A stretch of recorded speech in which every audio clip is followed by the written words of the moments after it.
Hello everyone, मैं सुमन चौधरी।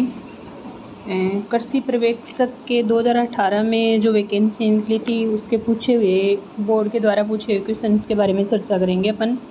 जो 2018 में वैकेंसी निकली थी लगभग मार्च 2019 में वैकेंसी करवाई गई थी। तो ऑफिशियली आंसर की है जो बोर्ड के द्वारा आंसर की जारी हुई है उसी के अकॉर्डिंग ये आंसर लगाए हुए हैं। सबसे ज़्यादा प्रोडक्शन इंडिया में कौन से फ्रूट का होता है? तो बनाना हो गया। और इसमें पुअर मैन ऑरेंज किस सब्जी को बोलते हैं? तो टमाटर हो गया उसमें।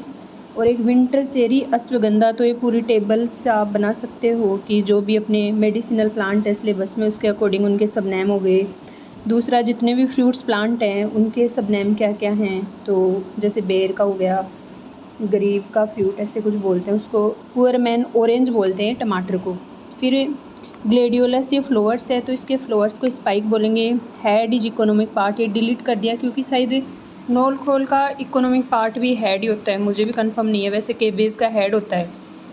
और जो भी कुकुरबिटेसी हैं अगर उसमें सेक्स फॉर्म चेंज करना हो तो ग्रोथ रेगुलेटर सार स्प्रे। तो अपन सबसे जो अर्ली स्टेज होती है ना लीफ की उस पर अपन ग्रोथ रेगुलेटर्स का स्प्रे करेंगे अगर कोई सेक्स फॉर्म चेंज करना हो। जैसे 2 से 4 लीफ, ऐसे अंदाजे से क्वेश्चन थोड़ा करने वाला था, जैसे 4 से 6 लीफ हो गई तो ये बहुत ही मतलब ओल्ड प्लांट हो जाएगा। जैसे 4 से 6 अर्ली लीफ वाली पे करेंगे, मैंने तो अंदाजे से किया था तो ये क्वेश्चन मेरा सही था लगभग।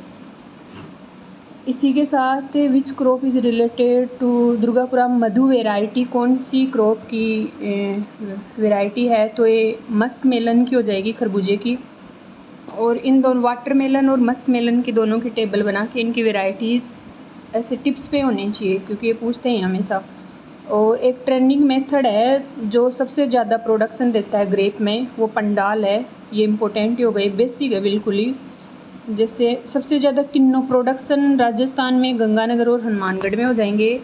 क्वेश्चन नंबर 10 की बात करते हैं, प्रोपोगेशन ऑफ डेट पाम। तो ऑफ सूट्स के द्वारा होगा प्रोपोगेशंस। ये प्रोपोगेशंस की जितने भी फ्रूट प्लांट हैं उनकी आप टेबल बना ही लेना क्योंकि इसमें से एक क्वेश्चन आएगा ही आएगा ज़रूर। मोस्ट सूटेबल, इसमें पोमोग्रेनेट में सबसे सूटेबल बहार कौन सी है? तो ये राजस्थान में मृग बहार है सबसे सूटेबल। तो ये बहार का भी जिन जिन फ्रूट क्रॉप में बहार नियंत्रण होता है, बहार आती हैं, उसका एक साथ आप टेबल बना के उसको याद कर सकते हो। और अफ्रीकन मेरीगोल्ड्स का साइंटिफिक नेम पूछा था तो इसमें टेगेटस इरेक्टा और टेगेटस पेटुला, ये 2 हैं उसकी स्पीसीज।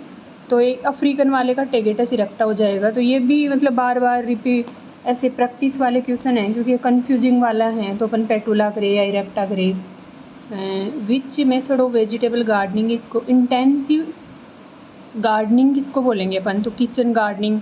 ये अगर इन ऑप्शंस में देखें ना तो इसका सही आंसर आ जाएगा किचन गार्डनिंग। हमेशा ऑप्शन ये भी निकालने की कोशिश करोगे, ये जो अपने 4 दे रखे हैं उनमें से कौन सा होगा इसका। फिर ये हिंदी के क्वेश्चन आ गए तो इसमें हिंदी के संधि विच्छेदों की अगर आप प्रैक्टिस करते हो ना तो एक भी, जैसे 15 नंबर की हिंदी होगी उसमें तो एक भी क्वेश्चन गलत नहीं होगा, ये अपने हिसाब से देख लेना आप। और जैसे अंतर्निहित, इसमें आधा रह है तो ये विसर्ग संधि है, अंतः प्लस निहित। ये आप अगर इसका विग्रह करके बार बार प्रैक्टिस करोगे ना संधियाँ कभी गलत नहीं होगी। ऐसे ही उपसर्ग की भी ऐसे अपन को रटना नहीं है, लिख लिख के प्रैक्टिस करनी है। ये उपसर्ग हो गए लाजवाब वाला, ये दोनों क्वेश्चन डिलीट कर दिए क्योंकि इसमें या तो 2 में ये है प्रत्यय है 24 नंबर क्वेश्चन में, और 25 नंबर्स में भी ऐसा ही कुछ है कि 2 समास निकल रहे होंगे तो इसको डिलीट कर दिया इन दोनों क्वेश्चंस को। 26 की बात करते हैं तो इसमें से उत्तर पद प्रधान, अब इनकी विशेषताएं भी इम्पोर्टेंट हैं कि कोई भी चीज़ छूटनी नहीं चाहिए। तो क्रमधारय समास में पूर्व पद और उत्तर पद प्रधान होते हैं। अब ये बार बार अगर आप जैसे 15 नंबर की हिंदी है तो आधे एक बच्चे तो ऐसे कि भाई 15 नंबर के लिए पूरी हिंदी पढ़नी पड़ती है। एक क्वेश्चन के लिए भी अगर कहाँ आपको ऐसी संभावना हो ना कि यहाँ से एक क्वेश्चन आएगा तो उस टॉपिक को क्लियर करो क्योंकि एक एक क्वेश्चन जुड़ के ही आपका सिलेक्शन करवाते हैं। बाकी आप जैसे 15 नंबर हिंदी में वीक हो, हिंदी किसी की वीक नहीं होती, प्रैक्टिस करो अपने आप हो जाती है। और इसमें पशु, पासु और पण, इनका अर्थ पूछा है तो पशु तो जानवर, पांसु यानी रेत हो जाएगी, पण यानी हो जाएगा मूल्य। और सागर के पर्यायवाची इसमें से नहीं है अब सबसे इम्पोर्टेंट ये है कि अंबुदी है, रत्नाकर है, वारिस है, जो इम्पोर्टेंट पर्यायवाची है ना, जैसे हार्ड टॉपिक लगता है सभी को, तो उनको एक साथ लिख सकते हो आप और उनको याद करो। जैसे बाकी ऑप्शंस में अगर अदर कोई आता है और आपका पढ़ा हुआ नहीं है तो कम से कम आप 3 तो हटा ही सकते हो, चौथा उसका आंसर निकल जाए, मान लो पढ़ा हुआ ही नहीं है तो। इस टॉपिक को भी पर्यायवाची वालों में आता ही आता है एक क्वेश्चन, तो इसको छोड़ना नहीं है कि भाई ये कौन याद कर लेगा, वो अटेंड कर लेंगे। ऐसी चीज़ें स्टूडेंट्स के दिमाग में बहुत आती हैं, पढ़ते हैं तब। रिक्त स्थानों के लिए रेखांकित शब्द का उचित विकल्प चुनें, तो ये विपन्न हो जाएगा। संपन्न व्यक्ति विपन्न की व्यथा नहीं जान सकता, तो इसका आंसर यही है। तो आप ऐसे आसन की व्यथा नहीं, आसन तो विषण कुछ आएगा नहीं, निष्पन्न कुछ, विपन्न ही आएगा। संपन्न और विपन्न मतलब ये अपोजिट वाला है अगर वैसे भी देखा जाए तो। इसमें शब्द शुद्ध है, देखो शुद्धिकरण वाला तो यही चीज़ें ध्यान में रखनी है। जैसे निहारिका शुद्ध है इसमें, और उच्छ्वास में शायद एक चय हो रहेगा, तो मैंने भी इनकी प्रैक्टिस ही की थी, एक भी क्वेश्चन गलत नहीं था इसमें। जैसे निहारिका दे रखा है तो उस निहारिका को आप प्रैक्टिस करो 5-5, 6-6 बार लिख के, तो अपने आप ये शुद्धिकरण वाला जो टॉपिक वैसे ही क्लियर हो जाएगा।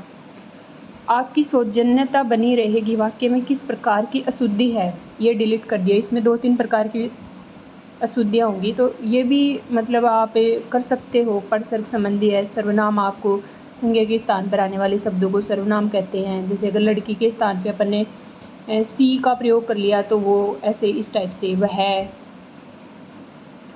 और ये डेपुटेशन शब्द के लिए उचित परिभाषिक, ये परिभाषिक शब्दावली में भी फिक्स है क्वेश्चन, तो इसको भी छोड़ना नहीं है। प्रतिनियुक्ति होता है, मतलब कुछ क्वेश्चन हैं, कुछ वो हैं टर्मिनोलॉजी जो विभिन्न एग्जाम्स में पूछी हुई हैं, तो उनकी प्रैक्टिस करो तो ये भी हो जाएगा। अब ये मुहावरे आ गए तो आप इनको कर सकते हो आराम से, मतलब अगर मुहावरों को भी छोड़ना नहीं है, उनकी प्रैक्टिस करनी है, क्योंकि ये आजकल थोड़ा थ्योरेटिकल देने लग गए हैं, तो उस हिसाब से। अब अपन बात करते हैं, क्वेश्चन नंबर 35 तक हो गया। 36 की बात करते हैं। सेलाइन सोइल कैन बी इम्प्रूव, कैसे? लीचिंग के द्वारा। सबसे बेस्ट अगर तरीका सेलाइन सोइल का है तो वो लीचिंग ही है। केमिकल्स में मत जाओ, सेलाइंस का सबसे बेस्ट लीचिंग है। Pyrite application, gypsum application, lime application. Lime तो अपन एसिडिक सोइल्स वाला है ही। What is the meaning of climate change? अगर कोई क्लाइमेट चेंज की बात करते हैं तो मौसम की एक दीर्घकालीन घटनाओं से ही अपन क्लाइमेट को चेंज कर सकते हैं। दीर्घकालीन घटनाएं भी क्या होनी चाहिए? कम से कम 30 वर्ष। जैसे अपने सिक्कर की, मैं सिक्कर से हूँ, तो अपन के सिक्कर की क्लाइमेट जैसे अर्धशुष्क है, अपन वैसे माने तो अर्धशुष्क में आते हैं वैसे जियोग्राफिकली देखें तो अपन। तो अगर यहाँ लगातार 10 वर्षों तक कंटिन्यू बारिश हो रही है तो आप बोलोगे कि यहाँ की ह्यूमिड, जैसे 100 mm बारिश हो गई 10 वर्षों तक, तो बोलोगे कि यहाँ की ह्यूमिड क्लाइमेट अपन कह सकते हैं? बिल्कुल नहीं कह सकते। अगर 30 वर्षों तक लगातार ह्यूमिड वो बारिश होती है, वेदर उससे उसी लेवल का होता है ना, तभी वो ह्यूमिड क्लाइमेट में कन्वर्ट होगा। तो आप इसका थोड़ा सा ध्यान ही रखना, क्लाइमेट चेंजिंग वाला। और ये क्ले, जैसे सॉइल साइंस का है, particle size of clay, sand, silt और क्ले, ये एक और है बीच में, तो आप इनकी साइज देख ही लेना। ऐसे प्रैक्टिस से करो भाई। एक क्ले की बीच का रेंज ये आ गया, सैंड सॉइल का बीच का रेंज आ गया, तो इसके ऊपर वाला क्या होगा, इसके नीचे वाला क्या होगा। एक अपन डेटा, एक पैरामीटर याद कर लेते हैं ना, मीडियम वाला, तो फिर अपन को बार बार रटने की ज़रूरत नहीं होती इनमें। ये equivalent acidity of ammonium sulphate fertiliser, ये जैसे बेसिक फर्टिलाइज़र है ना, उनकी याद कर लो आप। ये मैं एक वीडियो और डाल दूँगी इनका, किस किस की इम्पोर्टेंट है वो। जैसे यूरिया का हो जाएगा 80 के आसपास ही होती है, यूरिया की 110 हो जाएगी इसकी, अमोनियम सल्फेट की। और phosphatic fertiliser suitable for acidic soil, तो रॉक फॉस्फेट ही है ये। अमोनिकल फर्टिलाइज़र तो अपन एसिडिक सॉइल में, अमोनिया तो वैसे एसिडिटी करता है। डाई अमोनियम, इसमें भी डाई कैल्शियम फॉस्फेट, ये भी DAP भी नहीं है इसमें। रॉक फॉस्फेट बेस्ट, अगर वो देखे ना तो हमेशा ये रॉक फॉस्फेट का ही आता है सीधा क्वेश्चन। एग्जाम्पल ऑफ ये वीड की टेबल पढ़नी है सभी को, कि एनुअल, बाइनियल और पेरेनियल तीनों की टेबल बना लो और उनका बार बार रिवीजन करो कि आइकोनिया, इंटाइबस, कासनी जो भी हैं, एविना हो गया, साइप्रस रोटुंडस हो गया, साइनोडोन डेक्टाइलोन, ये दूब घास हो गई, ये मोथा हो गया, एविना फटवा, या ये भी एक वीट में लगने वाला है, और इकोनिया इंटाइबस, ये बाइनियल वीड है, मतलब 2 सीजन में। द्विवर्षीय खरपतवार भी बोलते हैं इनको। हिंदी में जो हिंदी में कंफर्ट है वो हिंदी में कर लो, और जिनको थोड़ा इंग्लिश में, वैसे तो एग्रीकल्चर का ही इंग्लिश इतनी हार्ड नहीं है, तो आप इंग्लिश में इसको आसानी से याद कर सकते हो। जैसे ये हर्बिसाइड्स हैं, तो स्टोमेटा क्लोजिंग वाला ये इम्पोर्टेंट ही है, तो ये पढ़ ही लेना। आपकी रिफ्लेक्टिंग टाइप कौन सा केमिकल्स है, फिल्म फॉर्मिंग कौन सा, तो इसके वर्डों में भी आप अगर ध्यान दोगे ना तो इनके वर्डों में भी मीनिंग निकल के आती है। तो स्टोमेटा क्लोजिंग करेगा एट्राजीन्स। ये एक दो और हैं, तो वो भी 2,4-D हो गया, ये भी अपन स्टोमेटा क्लोजिंग में यूज़ लेते हैं।